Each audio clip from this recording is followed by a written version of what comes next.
Buenos días, el Señor les bendiga. Lo invito a que tome su Biblia y me acompañe al Evangelio de Marcos, capítulo 12. Marcos, capítulo 12. Vamos a estar leyendo desde el versículo 1 hasta el versículo 12. Entonces comenzó Jesús a decirles por parábolas. Un hombre plantó una viña, la cercó de vallado, cavó un lagar, edificó una torre y la arrendó a unos labradores y se fue lejos. Y a su tiempo envió un siervo a los labradores para que recibiese de estos del fruto de la viña. Mas ellos, tomándole, le golpearon y le enviaron con las manos vacías. Volvió a enviarles otro siervo, pero apedreándolo le hirieron en la cabeza y también le enviaron afrentado. Volvió a enviar a otro y a este mataron, y a otros muchos, golpeando a unos y matando a otros. Por último, teniendo aún un hijo suyo amado, lo envió también a ellos diciendo: tendrán respeto a mi hijo. Mas aquellos labradores dijeron entre sí: este es el heredero, venid, matémosle, y la heredad será nuestra. Y tomándole le mataron y le echaron fuera de la viña. ¿Qué pues hará el Señor de la viña? Vendrá y destruirá a los labradores y dará su viña a otros. ¿Ni aún esta escritura habéis leído? La piedra que desecharon los edificadores ha venido a ser cabeza del ángulo. El Señor ha hecho esto y es cosa maravillosa a nuestros ojos. Y procuraban prenderle, porque entendían que decía contra ellos aquella parábola, pero temían a la multitud y dejándole se fueron. Vamos a iniciar en las próximas semanas una nueva serie que hemos puesto por título La narrativa del reino, y el propósito de esta serie es presentar algunas parábolas que hemos seleccionado para poder indagar en ellas y ver en ellas cómo se manifiesta el reino de Dios, y mejor aún cómo Jesús manifiesta y presenta el reino de Dios a través de las parábolas. Por eso me gustaría primero introducir que justamente la palabra griega que aparece para parábola es la palabra parábole, que usualmente se suele definir como una historia completa e imaginaria que ilustra o refleja una verdad espiritual. Ahora, las parábolas tienen la intención tienen la intención de comparar la realidad cotidiana o la cotidianidad de nuestra vida, pero también presentar en esa cotidianidad verdades y realidades que son espirituales. Jesús, a través de su ministerio público en la tierra, particularmente usó las parábolas como una herramienta de predicación.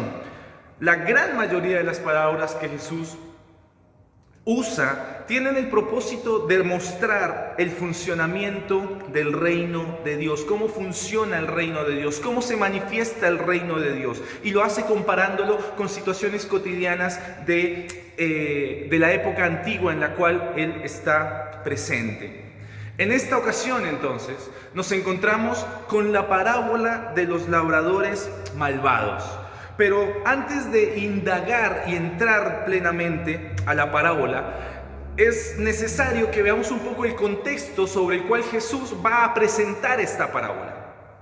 Por lo tanto, déjeme hacer un breve repaso de tal vez 3 o 4 acontecimientos que están pasando en el capítulo 11, que es el capítulo previamente a la parábola.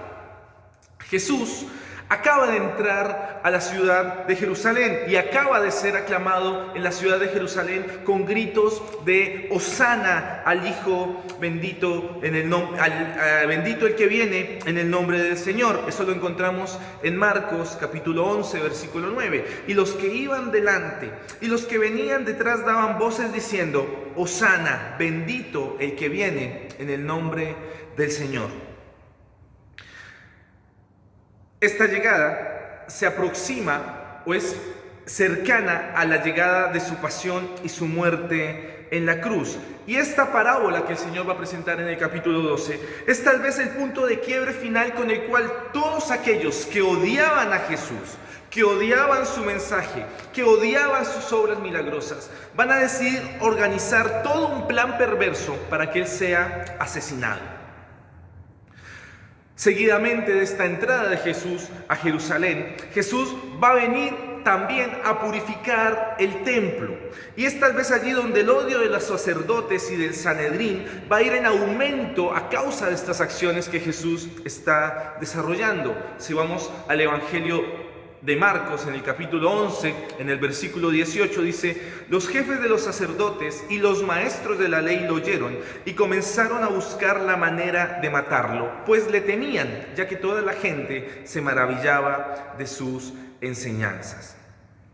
Luego de este tiempo de entrar a Jerusalén, luego de hacer la purificación del templo, luego de maldecir la higuera que no tenía fruto, Jesús va a ser confrontado en su autoridad. Y este es el contexto inmediato a la parábola del capítulo 12.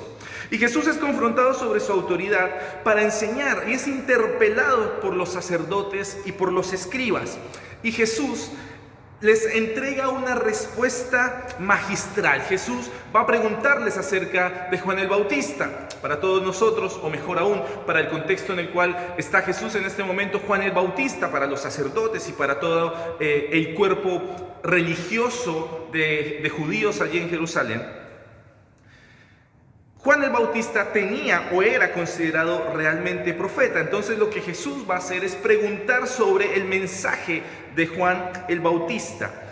Dice Marcos en el versículo 33 del capítulo 11: así que le respondieron a Jesús: no lo sabemos, pues yo tampoco les voy a decir con qué autoridad hago estas cosas, o hago esto, responde Jesús. Ahora, con este contexto en mente, entendiendo que Jesús está viniendo en una serie de situaciones que son narradas por Marcos con una rapidez muy interesante, que es algo particular de su evangelio, donde Jesús está constantemente en movimiento, donde Jesús realiza su ministerio de una manera bastante rápida, no por el hecho de que Jesús lo haga rápido, sino porque Marcos tiene la particularidad de expresar esa genialidad en el evangelio que te hace sentir que estás yendo en una carrera, en una gran historia que tiene mucha velocidad. Ahora, con esto en mente, entendiendo este contexto, entendiendo que Jesús está siendo interpelado constantemente, entendiendo que Jesús, o mejor aún, el contexto o el contexto religioso con el cual se enfrenta Jesús, lo está persiguiendo y está buscando la piedra de tropiezo para poder señalarlo y juzgarlo. Con esto en mente, Jesús presenta esta parábola que leímos anteriormente. Amén. Ahora, cuando buscamos un trabajo, nos aseguramos o procuramos que sea un buen trabajo, que respete las condiciones y los derechos y las obligaciones del empleador y del empleado.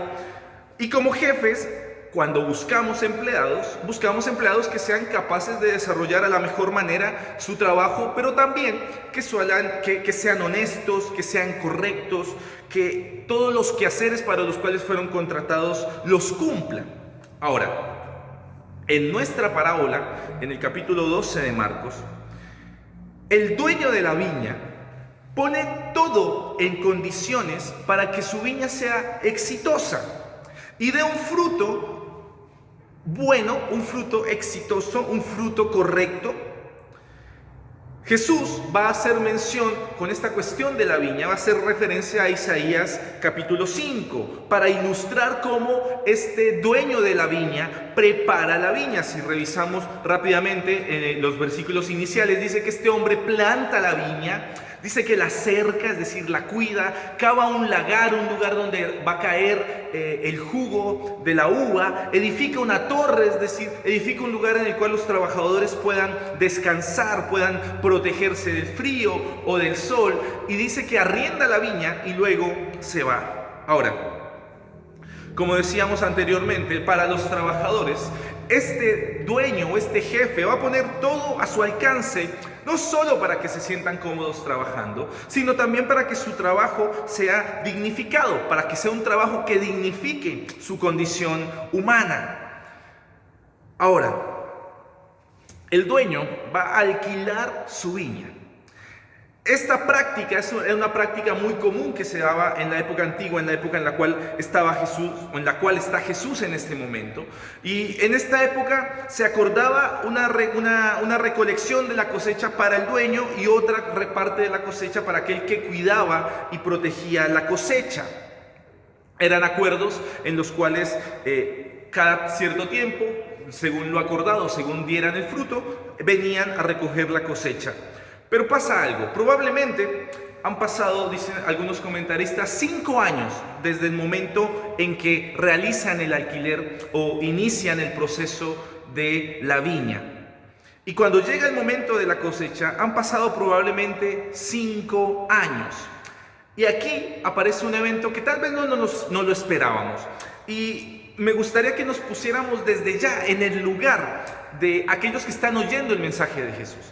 Jesús está hablando con los escribas, está hablando con los fariseos, tiene sus discípulos alrededor, pero también tiene sus seguidores, personas que lo siguen, algunos más cerca que otros, algunos más distantes, algunos con más empatía, algunos con más resistencia, pero están ahí atentos a lo que el Señor tiene que decir. Ubiquémonos ahí. Ubiquémonos como los oyentes de esta parábola. Y aquí aparece un evento que cuando Jesús lo está narrando no pensábamos que fuera a acontecer. Dice el Señor que el dueño de esa viña envía un siervo, lo cual también era una práctica cotidiana. Aquel jefe o dueño de la viña enviaba a alguno de sus empleados para que trajera el fruto que le correspondía. Pero ¿qué sucede? Dice que nos narra Marcos en las palabras de Jesús que el siervo es enviado por el dueño a buscar la cosecha y es golpeado. Y el término griego que aparece aquí, la idea que refleja es que la acción que hicieron contra él de golpearlo fue tan violenta que le arrancaban la piel. Para que nos podamos imaginar el acto tan violento y tan grotesco con el cual es recibido el servidor del dueño de la viña. Ahora, el dueño de la viña va a continuar enviando siervos y los van a seguir golpeando, los van a seguir deshonrando y al punto extremo de que los últimos van a ser asesinados. El dueño de la viña va a tener un acto de misericordia. Y esto es algo que también suena ilógico frente a los oídos que están escuchando la parábola que está haciendo referencia al Señor, porque va a haber un acto de misericordia, algo que es ilógico dentro de nuestra propia cosmovisión, algo que no podemos entender, y es que el dueño no va a enviar vengadores o personas que vayan a arrebatar lo que le pertenece y que ha sido robado por estos perversos labradores. Lo que va a hacer el dueño es enviar a su propio hijo. Y es interesante el énfasis que pone Marcos cuando dice que por último teniendo a un hijo suyo amado.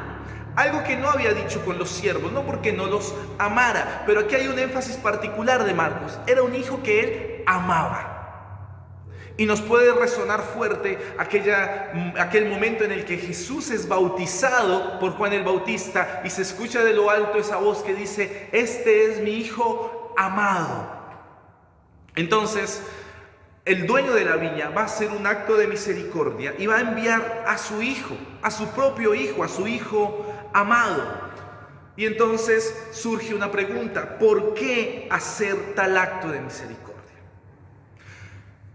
Porque justamente el dueño de la viña tiene la fe y la confianza de que si él envía a aquel que es su propio heredero, lo van a respetar, así como en algún momento lo respetaron a él.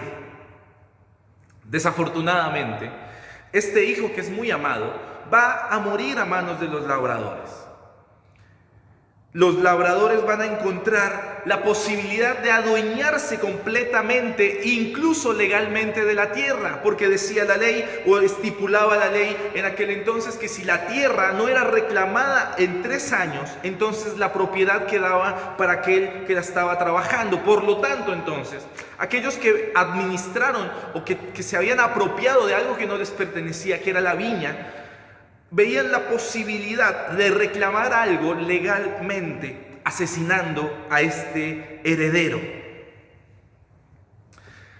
No solo el hijo en este sentido, entonces, es asesinado, sino que Marcos nos relata que es echado de la viña, o es el relato que Jesús está presentando en esta parábola. Es echado de la viña. Ni siquiera han tenido la decencia de enterrarlo.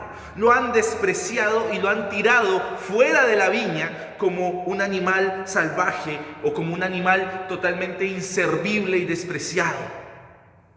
Surge otra pregunta entonces.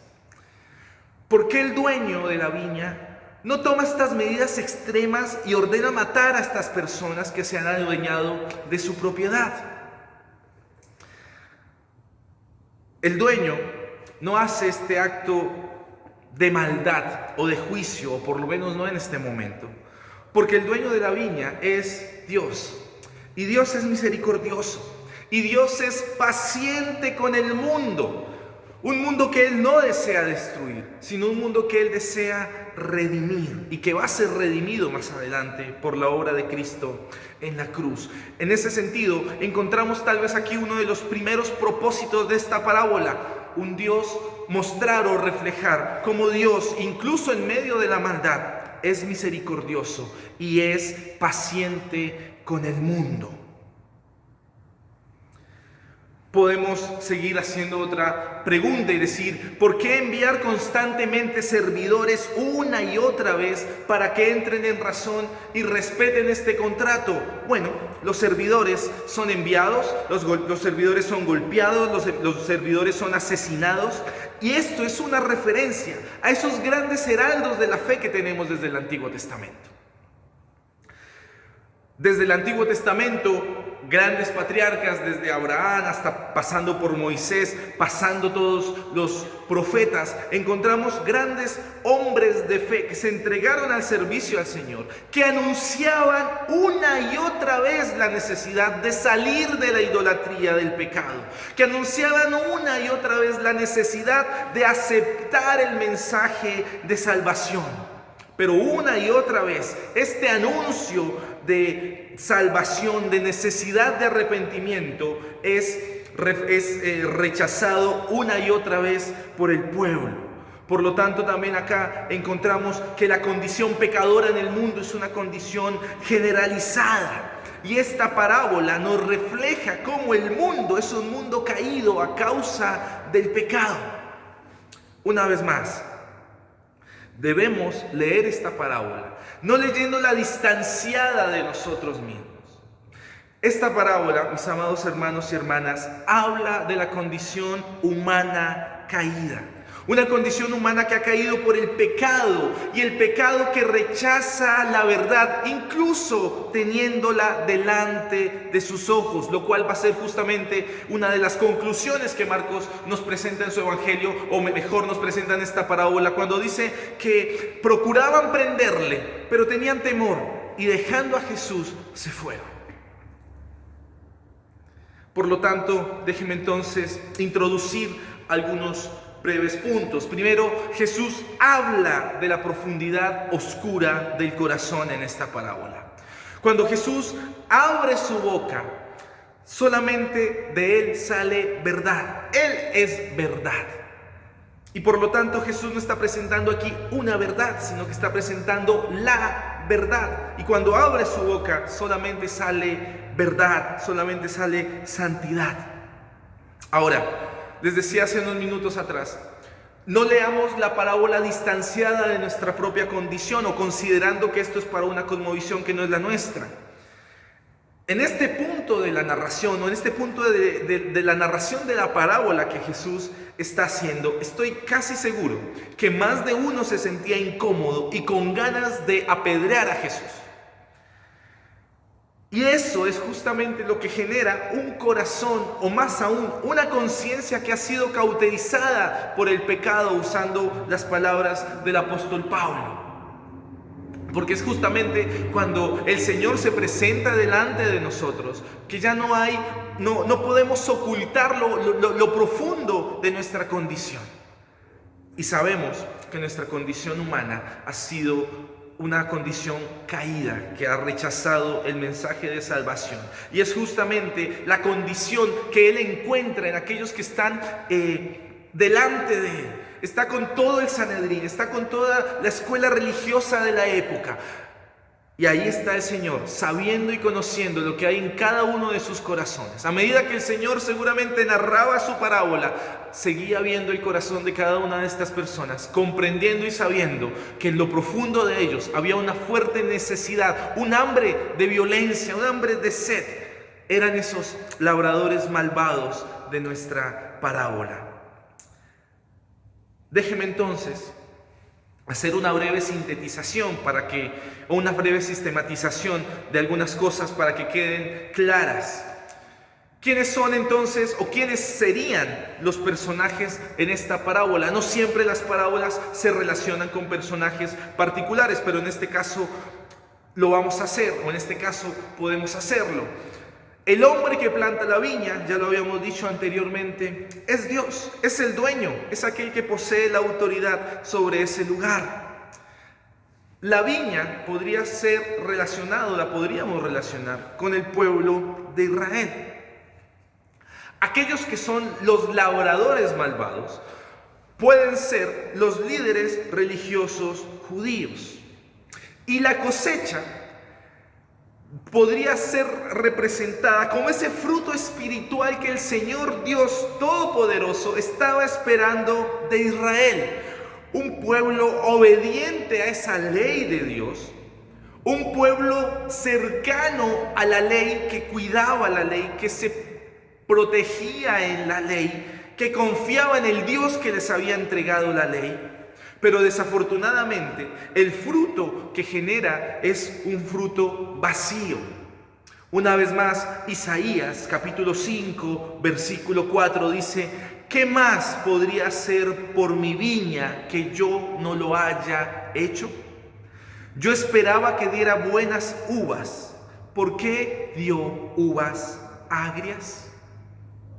¿Qué más puedo hacer? Dice el Señor en la voz del profeta Isaías. ¿Qué más puedo hacer por este pueblo? He enviado profetas y los han rechazado. He enviado profetas y los han asesinado. He enviado una y otra vez siervos que han sido matados y destruidos. He enviado a mi propio hijo y lo desprecian. ¿Qué más puedo hacer?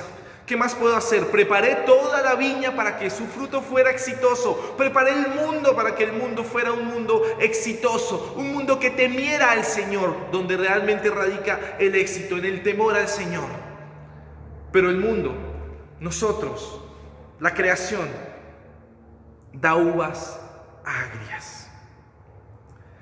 En todo esto entonces nos vemos reflejados cada uno de nosotros, o espero de todo corazón que nos estemos viendo reflejados en esta parábola. Esta parábola, por lo tanto, no está hablando solamente de un lugar geográfico específico, está hablando de una condición espiritual específica, la de usted y la mía. Una condición espiritual que está alejada muchas veces de Dios. Una condición espiritual que no tiene deseos del Señor, que no desea aceptar su verdad. Una condición espiritual que no da el fruto para el cual fue creado. Déjenme pasar a un segundo punto, y es el autoseñalamiento de la condenación. Mateo capítulo 21, en el verso 40 al 41, nos presenta también esta parábola, pero nos presenta la respuesta que dan cuando Jesús pregunta: ¿qué haré con estos labradores? Jesús interpela en la parábola y les pregunta a aquellos que están escuchando. Ustedes están escuchando esta parábola, están escuchando lo que hace estos labradores malvados. Ahora, ¿ustedes qué harían con estos labradores? Y el Señor, una vez más, es implacable con la forma en la cual los pone en evidencia, o mejor aún, pone en evidencia su corazón. Dice Mateo en el capítulo 21, versículos 40 al 41. Ahora bien, cuando vuelva el dueño, ¿qué hará con estos labradores? Hará que esos malvados tengan un fin miserable, respondieron. Y arrendará el viñedo a otros labradores que le den lo que le corresponde cuando llegue el tiempo de la cosecha. Si nosotros vamos al Antiguo Testamento, el Antiguo Testamento es la historia de la salvación. Dios queriendo salvar al mundo, Dios mostrando destellos de lo que Él desea hacer más adelante con la obra de Cristo. Ahora, Jesús en esta parábola va a generar la respuesta de Jesús va a generar la respuesta de aquellos que lo están escuchando y que esa respuesta los autoseñale, que ellos mismos se respondan a sí mismos y puedan a través de esa respuesta evidenciarse o ponerse en evidencia. Leíamos en Mateo que dicen: hará que estos malvados tengan un fin miserable y arrendará el viñedo a otros labradores para que hagan lo que deben hacer. Jesús, como el más grande profeta y el más perfecto profeta, anuncia lo que le va a suceder a la élite religiosa judía que rechaza su mensaje. Jesús, como el gran profeta, anuncia lo que va a suceder con aquellos que rechazan la verdad. Pero también anuncia que esos corazones que rechazan la verdad del Señor van a hacer con Él. En ese sentido, entonces, Jesús presenta el anuncio profético de la destrucción que va a acontecer a esos corazones malvados, pero también la respuesta que esos corazones malvados van a hacer contra Él: asesinarlo. Déjeme pasar entonces a un tercer punto, y este punto lo definí como una declaración encarnada. Si usted va conmigo al libro de Salmos, capítulo 118, versículo 22, encontramos allí la siguiente palabra. Esto es un salmo considerado un salmo mesiánico. Dice: la piedra que desecharon los constructores ha llegado a ser la piedra angular. Ahora venga conmigo nuevamente al Evangelio de Marcos, capítulo 12, versículo 10. Dice el Señor, y una vez más confronta a aquellos que lo están escuchando: ¿ni aún esta escritura habéis leído? La piedra que desecharon los edificadores ha venido a ser cabeza del ángulo. El Señor ha hecho esto y es cosa maravillosa a nuestros ojos. El Salmo 118 que está presentando aquí Jesús, y que recordemos que cuando Jesús anuncia algo que ha sido presentado, o mejor aún, declara algo que ha sido anunciado en el Antiguo Testamento, lo hace con la intención de reflejar que eso ha sido cumplido y que está plenamente expresado y revelado en él. El Salmo 118 que presenta aquí el Señor y que da como un anuncio realizado es parte de unos cantos que el pueblo de Israel solían cantar después de la celebración de las Pascuas. Estos salmos eran conocidos como el Jalel. Realmente era una gran parte del Salterio, desde el capítulo 113 al 118, uno por cada día de la semana. Y Jesús les señala el problema. Jesús les dice: ustedes cantan salmos mesiánicos y ustedes hablan de la venida del Salvador, pero ustedes tienen delante al Salvador, ustedes tienen delante al Mesías y lo rechazan. ¿Qué es entonces una piedra angular? En las construcciones antiguas, cuando se empezaba a edificar una casa, la piedra angular era una piedra muy importante que se ponía en el ángulo de una casa. Era la piedra con la cual se unían los dos muros que se estaban construyendo. Y es en base a esa unión y a esa piedra que unía los ángulos sobre el cual se iba a construir cuidadosamente la casa. Si esa piedra angular no estaba correctamente equilibrada, esa casa iba a construirse mal. Por eso Jesús presenta aquí el Salmo 118 diciendo: la piedra que desecharon los edificadores ha venido a ser cabeza del ángulo. Esa piedra perfecta fue despreciada, pero esa piedra no estaba imperfecta. Jesús, el Hijo de Dios, nuestro Señor y Salvador, es el que sostiene toda esa estructura gloriosa del reino de Dios y de su salvación. El apóstol Pablo en Hechos capítulo 4 versículo 11 al 12 dice: Jesucristo es la piedra que desecharon ustedes los constructores y que ha llegado a ser la piedra angular. De hecho, en ningún otro hay salvación, porque no hay bajo el cielo otro nombre dado a los hombres mediante el cual podamos ser salvos. Lo vil, lo menospreciado, lo desechado que veían en Jesús, eso es lo que le da la gloria eterna. Lo que para los ojos de los judíos, lo que para los ojos del Sanedrín, de la gran élite religiosa, era despreciable en Jesús, es justamente lo que a usted y a mí nos dan la recompensa de la vida eterna. Jesús va a morir a manos de los romanos. Va a morir a manos de los romanos por una serie de denuncias, por una serie de manipulaciones judías. Y aquellos que querían quedarse con el viñedo después de la resurrección de Cristo van a quedarse con nada.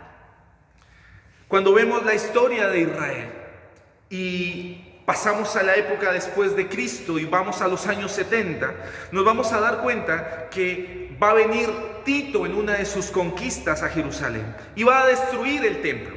Y después de la destrucción de este templo no va a existir más un lugar físico para los judíos. Por lo tanto, entonces el judío o gran parte del movimiento de fariseos, de esenios, va a desaparecer, porque su confianza no estaba en el Dios que había creado el mundo, no estaba en el Salvador que había dicho y declarado: hay alguien mayor al templo. Su confianza descansaba netamente en esa estructura de cemento y de piedra. Pero el Señor nos presenta una confianza mayor, confiar en aquel, creer en aquel que es mayor que el templo, que es mayor a cualquier sistema religioso. Permítame entonces concluir este mensaje.